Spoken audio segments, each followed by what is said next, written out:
Well, downtown Buffalo was one of the areas hardest hit by this blizzard. But just 6 days after the storm began, the city is bustling with people ahead of the New Year's holiday.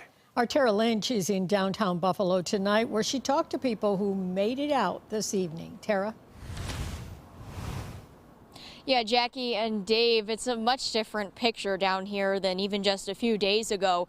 Of course, the travel ban has been lifted and roads and sidewalks, at least in this area, are pretty much clear. That means that the Buffalo Sabres, they could hit home ice tonight and the shows could return to Shays. We get pounded, they clean us up, they do a great job, everybody chips in with everybody, and we're back up and running in 6 days. Buffalo's a city of good neighbors, man. They come out for everything. Everybody's there for everybody in this city.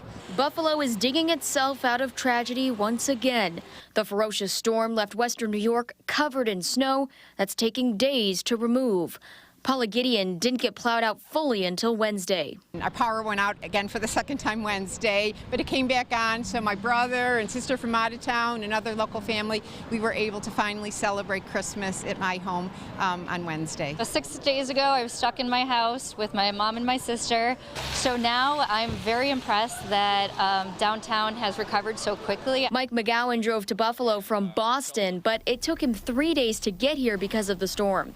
He was expecting more delays heading to the Sabres game. So we weren't sure, if there were going to be snow piles in the parking lots, but everyone we've seen, so we didn't have a problem, but from what I've seen, we didn't need to get here 2 hours early either. From where we live, it took us about 10 minutes, which is normal time. We were pretty good. The streets weren't that crowded until we turned on to Michigan. Everything else was just fine. Even as fans were ready to cheer on their team and theatergoers ready to sit in the seats at Shays once again, they were mindful of the dozens of lives lost in Buffalo's historic blizzard. I just want to, do maybe a moment for all the people that didn't make it through the storm, and that's the saddest thing. The city is in mourning, but beginning to embrace the activities that define it. It's just amazing to be back in Buffalo, and no snow can hold us back.